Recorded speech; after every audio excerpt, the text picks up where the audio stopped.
Good morning student, class 12 physics class में आप सभी बच्चों का स्वागत है। आज हम नए टॉपिक संधारित्र के बारे में पढ़ेंगे। संधारित्र क्या है, उसकी धारिता किसे कहते हैं, इसके बारे में आज हम पढ़ेंगे। तो संधारित्र एक ऐसी युक्ति है जिसकी सहायता से किसी चालक की आकृति या आयतन बढ़ाए बिना उसकी धारिता हम ज्ञात कर सकते हैं ना, उसकी धारिता को हम बढ़ाई जा सकते हैं, इसे ही हम संधारित्र कहते हैं। ठीक, तो इसका सिद्धांत क्या है? संधारित्र का सिद्धांत, जब किसी आवेशित चालक के समीप है ना एक धन आवेश है ना ले जाया जाता है तो धन आवेश की धारिता बढ़ जाती है। चालकों के इस निकाय को ही हम संधारित्र कहते हैं। ठीक है, तो संधारित्र किसे कहते हैं? संधारित्र की सिद्धांत क्या है, इसको आपको लिखना है। तो संधारित्र क्या है? संधारित्र एक ऐसी युक्ति है जिसकी सहायता से किसी चालक की आकृति है ना या आयतन को बिना बढ़ाए, ठीक है, उसकी धारिता को बढ़ाया जाता है। मतलब आयतन और आकृति को बिना बढ़ाए उसकी जो नीचे का पोर्शन है ना, धारिता है, उसको हम बढ़ा सकते हैं। ठीक है, तो इसे ठीक है, तो इसका सिद्धांत क्या है? जब किसी आवेशित चालक के समीप धन आवेश को ले जाया जाता है तो आवेशित चालक की धारिता क्या है? अपने आप बढ़ जाती है ना, तो बढ़ जाती है। तो चालक के इस निकाय को ही हम संधारित्र कहते हैं। ठीक, अब संधारित्र की धारिता क्या होती है? संधारित्र की धारिता का सूत्र होता है C = Q/V2 - V1। तो Q जो है ये है आवेश है ना, Q जो है वो क्या है? आवेश है, और जो V2 - V1 ये है विभवांतर, दो विभवांतरों का बीच है ना, दो V2 - V1 है, मतलब दो प्लेटों के बीच का विभवांतर है। आपके पास मान लीजिए संधारित्र में ये एक प्लेट है, ये एक प्लेट है। ठीक है, संधारित्र किसे कहते हैं?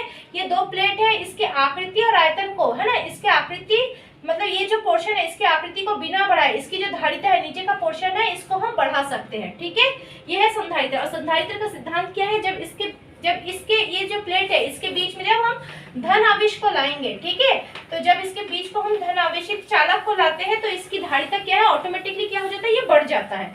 ये है उसका सिद्धांत। क्लियर है? अब संधारित्र की धारिता का सूत्र होता है C = Q/V। तो C इसको हम लोग कैसे डिनोट करेंगे?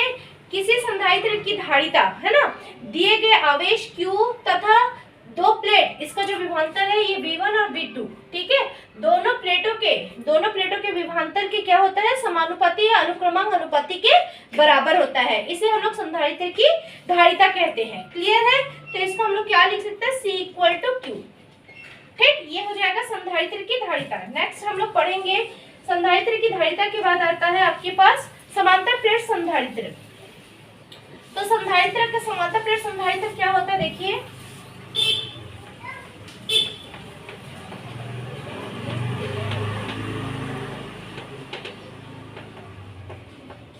समांतर प्लेट संधारित्र ये होता है ना। तो सबसे पहले इसका डायग्राम है, इसमें दो प्लेट होते हैं, ठीक है,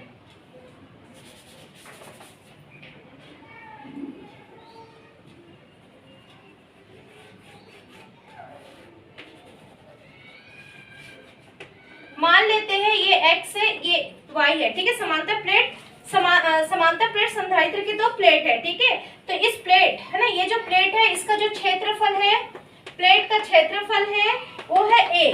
ठीक है, तथा इन प्लेटों के बीच की दूरी, इन दोनों की दूरी कितना है? d है। क्लियर है? प्लेटों का क्षेत्रफल a तथा इनके बीच की दूरी d है। इन प्लेटों के बीच एक परावैद्युतांक है ना k यूज कर रहे हैं हम लोग। क्या कर रहे हैं? परावैद्युतांक के है। ठीक है, यहाँ तक समझ में आया? ये जो प्लेट है ना, एक्स प्लेट है, इसको हम लोग कौन सा आवेश देते हैं? इसको हम लोग +Q आवेश देते हैं। कौन सा? +Q आवेश। ठीक, और जो प्लेट Q +Q आवेश देते हैं, और वाई प्लेट जो है उसको हम लोग -Q आवेश देते हैं। ठीक, ये +Q है, ये -Q है। इसमें हम लोग पॉजिटिव आवेश देते हैं, ठीक है, और इसमें जो है वो नेगेटिव आवेश काम करता है। ठीक, यहाँ तक सबको क्लियर हुआ है? इसमें पॉजिटिव आवेश और इसमें प्लेट एक्स पे हम लोग पॉजिटिव Q आवेश काम करता है, और प्लेट वाई के लिए नेगेटिव आवेश है ना, -Q आवेश। तथा इसका जो बाहरी पोर्शन है, ठीक है, इसके बाहरी पोर्शन में, इसके अंदर में यदि पॉजिटिव है तो बाहर में कौन सा, अंदर में यदि नेगेटिव है तो इसके बाहर में कौन सा आवेश काम करेगा? पॉजिटिव आवेश। ठीक है, जैसे इसके अंदर में है पॉजिटिव आवेश, इसके बाहर में जो हो जाएगा वो नेगेटिव आवेश काम करेगा। क्लियर है? अब हम इसमें प्लेट एक्स में घनत्व है ना, घनत्व जो काम करेगा इसमें हम लोग घनत्व लेंगे एक्स प्लेट के लिए रो, और वाई प्लेट के लिए जो हो जाएगा घनत्व वो हो जाएगा माइनस रो। क्लियर? अब हम व्यंजक की ओर बढ़ते हैं। व्यंजक में ठीक है, इसके बीच में है ना, इसके बीच की जो तीव्रता होगी वो क्या हो जाएगी, जीरो हो जाएगी। इस प्लेट के अंदर जो तीव्रता काम करेगा वो हो जाएगा जीरो। तो हम लोग पहले क्या निकालेंगे, दोनों प्लेटों के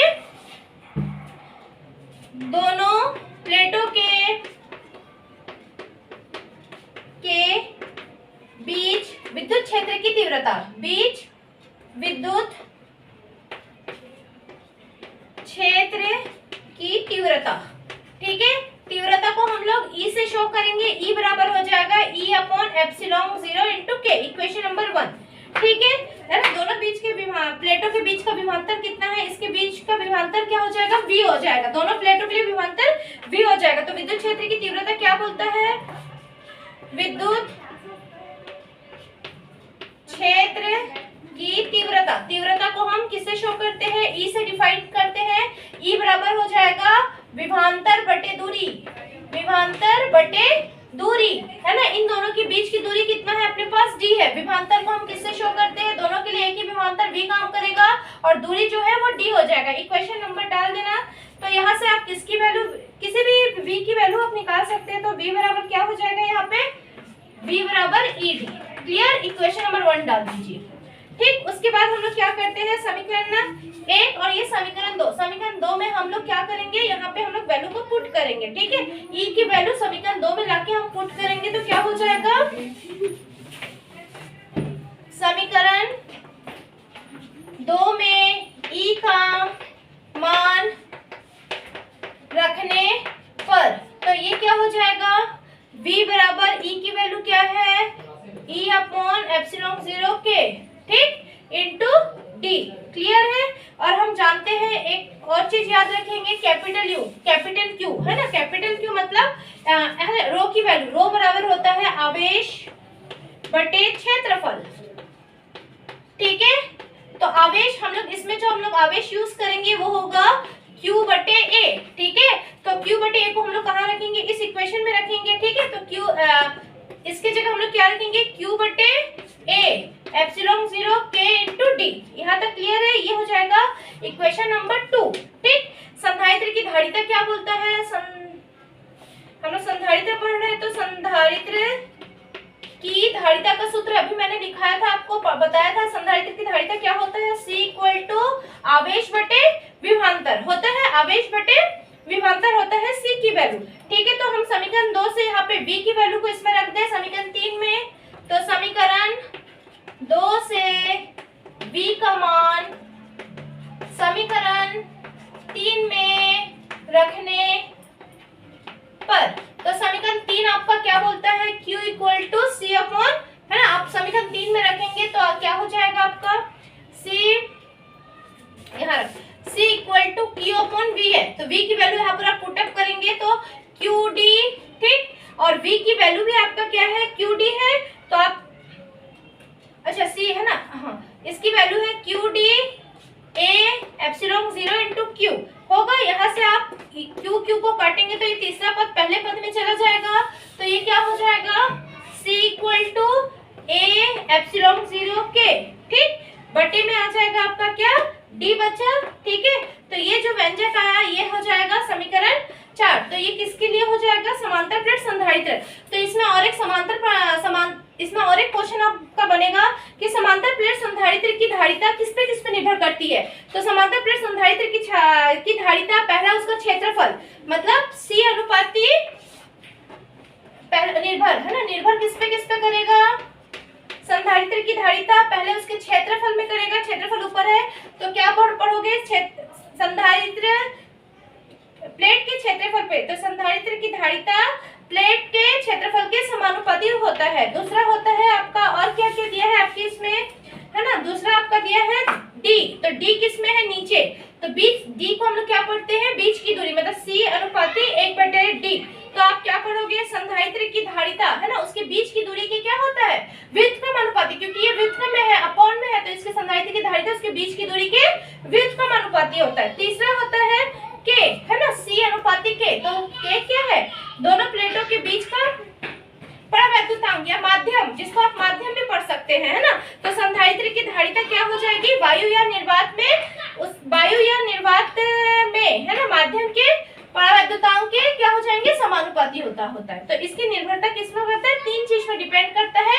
एक उसका क्षेत्रफल के समानुपाती होता है, बीच की दूरी के व्युत्क्रम अनुपाती होता है, और परावैद्युतांक माध्यम का भी समानुपाती होता है। क्लियर। तो ये था समांतर प्लेट संधारित्र। ठीक है, इसी के आगे एक टॉपिक और हम पढ़ाएंगे आज, वो हो जाएगा क्या, आंशिक रूप से परावैद्युतांक पदार्थ की उपस्थिति में समांतर प्लेट संधारित्र की धारिता। ठीक है, अब ये परावैद्युतांक माध्यम की उपस्थिति में हम लोग पढ़ेंगे समांतर प्लेट संधारित्र की धारिता। ठीक है, तो आपका टॉपिक हो जाएगा आंशिक रूप से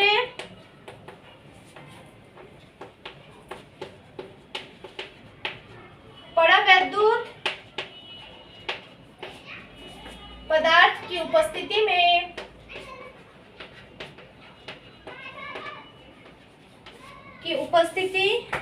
में समांतर प्लेट संधारित्र, है ना, समांतर प्लेट संधारित्र की धारिता। ठीक है, संधारित्र की धारिता के लिए हम व्यंजक निकालेंगे। तो इसमें भी जैसे आप उसमें पढ़े हो, इसमें भी ये है, इसमें भी दो प्लेट्स रहेंगे। ठीक, एक हो जाएगा एक्स प्लेट और एक हो जाएगा वाई प्लेट। ठीक है, तो प्लस एक्स प्लेट को कौन सा आवेश दे रहे हैं आप, क्यू आवेश दे रहे हैं। ठीक, और वाई प्लेट को हम कौन सा आवेश दे रहे हैं, माइनस क्यू आवेश दे रहे हैं। क्लियर है। ठीक है, इनके बीच की दूरी क्या हो जाएगी, डी हो जाएगी। ठीक है, इसका जो क्षेत्रफल हो जाएगा वो हो जाएगा ए हो जाएगा, इनके बीच की दूरी डी हो जाएगी। ठीक है, इनके प्लेटों का जो माध्यम हो जाएगा, है ना, वो टी मोटाई के होंगे। ठीक, इसकी जो मोटाई होगी उसका जो होगा वो टी होगा, इसमें परावैद्युतांक के काम करेगा। ठीक है, तो इसका इसका जो है ना टी हो जाएगा। ठीक, तो संधारित्र के दोनों प्लेटों का मध्य प्लेट पे जो है, तो इसका माध्यम जो हो जाएगा, है ना, इसका जो माध्यम हो जाएगा वो हो जाएगा डी। तो इसमें जो टी है ना, इसकी जो बीच की जो यहाँ पे एक आपका कुछ बना हुआ देखिए, है ना, ये जो है ये कितना हो जाएगा टी। तो इसकी जो टोटल मोटाई होगी, इस पूरे की मोटाई क्या हो जाएगी, डी माइनस टी। ठीक है, तो हम चालू करते हैं, व्यंजक की ओर जाते हैं। इसमें हम लोग को क्या निकालना है, पहले विद्युत क्षेत्र की तीव्रता, है ना, दोनों प्लेटों के बीच, है ना, वायु में स्थित, है ना, वायु में स्थित किसी बिंदु पर विद्युत क्षेत्र की तीव्रता। तो विद्युत क्षेत्र की तीव्रता, विद्युत क्षेत्र की तीव्रता को हम लोग किससे शो करते हैं, ई से शो करते हैं। ई बराबर हो जाएगा ई अपॉन एप्सिलॉन 0 ठीक है, अभी हमने बताया था क्यू, है ना, घनत्व स्मॉल क्यू बराबर होता है कैपिटल क्यू बटे ए, आवेश बटे क्षेत्रफल के बराबर होता है। क्लियर है। तो हम समीकरण 1 में इसकी वैल्यू को पुटअप करेंगे, E बराबर हो जाएगा, सॉरी इसको हम E0 से शो करते हैं, इसके जगह हम लोग लिखेंगे Q बटे A into epsilon 0, equation number 2। ठीक है, समझ में आया आपको। ठीक, अब इसमें हम लोग क्या करेंगे, किसी बिंदु पर विद्युत क्षेत्र की तीव्रता। ठीक है, तीव्रता का सूत्र होता है E equal to E0 upon K into परावैद्युतांक। इसमें चूंकि परावैद्युतांक है तो इसमें हम लोग परावैद्युतांक को जोड़ेंगे किसी बिंदु पर। ठीक है, किसी बिंदु पर विद्युत क्षेत्र की तीव्रता,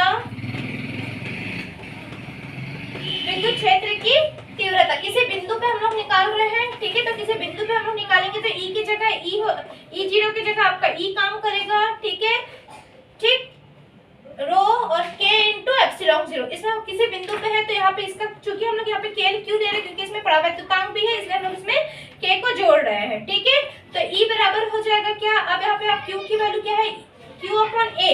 ठीक है, तो आप क्या करेंगे, इसकी जगह वैल्यू रखेंगे Q upon A K into epsilon 0। Clear है। चलिए अब हम आते हैं, है ना, प्लेट A और बीच का विभवांतर निकालते हैं। ठीक, दोनों प्लेटों के बीच का विभवांतर, दोनों प्लेटों के बीच का विभवांतर दोनों प्लेटों के बीच का विभवांतर को हम लोग किससे शो करेंगे? विभवांतर को हम v से शो करते हैं, ठीक है। पहले के लिए अपना E0 और दूसरे के लिए हमारा हो जाएगा AT। ध्यान देंगे आप यहाँ पे जो आपका, क्योंकि ये कहाँ से आया? क्योंकि हम जानते हैं E बराबर क्या होता है? तीव्रता बराबर v, विभवांतर बटे दूरी, ठीक है। तो यहाँ से हम v की वैल्यू निकाल लेंगे तो E क्या होगा? E इंटू dt होगा। E इंटू dt हुआ तो E की जगह हमारा तीव्रता E0 है और ये जो D है D की जगह है ना, यहाँ पे आप विभवांतर लिख लीजिए। E इक्वल टू होता है v बटे d, तो ये हो जाएगा v बराबर E इन d, ठीक है। E की जगह आपकी तीव्रता E0 है, D की जगह आपका डिस्टेंस कितना आया? D माइनस t, ठीक है। आपके पास दो प्लेट है इसलिए एक के लिए हुआ प्लस दूसरे के लिए विभवांतर E हो जाएगा और इस अंदर वाले के लिए हो जाएगा E तीव्रता और इसका जो वो D की जगह यहाँ पे जो डिस्टेंस है वो कितना हो जाएगा? T हो जाएगा। ये था पूरे के लिए, दोनों प्लेटों के लिए था इसलिए D माइनस टी किए है और इधर जो किए हैं हम ये छोटे वाले भाग के लिए किए। क्लियर? चलिए आगे की ओर बढ़ते हैं। तो यहाँ पे Q0 की वैल्यू आपकी आई थी, है ना। Q0 की वैल्यू हमने इक्वेशन 1 में निकाला था Q अपॉन एप्सिलॉन 0 A, ठीक। D माइनस टी और E की वैल्यू हमने निकाला था E Q अपॉन यहाँ पे K जुड़ गया था, बड़ा वैद्युतांक है ना, K epsilon 0 A into T. Clear? यहाँ से हम पहले कॉमन निकालेंगे। Q upon epsilon 0 A common हो जाएगा D minus T plus T by K, क्योंकि इसमें बड़ा वैद्युतांक है। क्लियर है? और हम जानते हैं कि संधारित्र की धारिता का सूत्र होता है ना, संधारित्र की धारिता को हम लोग C से शो करते हैं, C equal to Q by V, है ना। ये सब V की ही वैल्यू आ रहा है तो यहाँ पे हम V की वैल्यू को उठा के इसमें रखेंगे तो ये क्या हो जाएगा? V की वैल्यू को हम रखेंगे तो C equal to Q upon V की वैल्यू आपका क्या आया?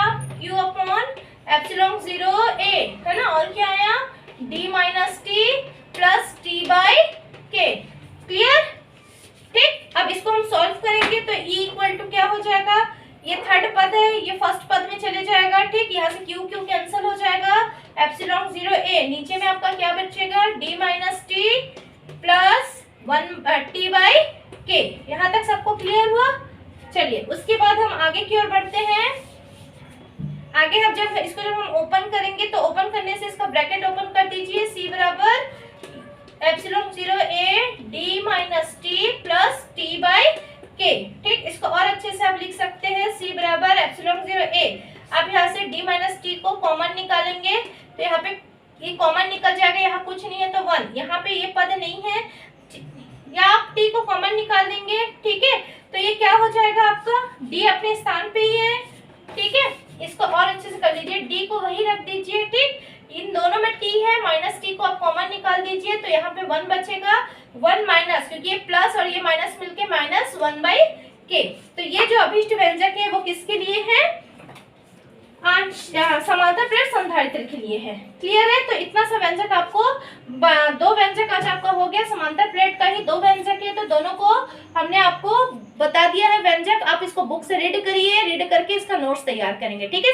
पहले आप संधारित्र लिखेंगे, संधारित्र की सिद्धांत, फिर संधारित्र की धारिता, फिर समांतर प्लेट संधारित्र, फिर आंशिक रूप से समांतर प्लेट संधारित्र। ये 4 टॉपिक का आपको बुक, आगे का बुक पढ़ के आपको इसका नोट्स तैयार करना है। क्लियर?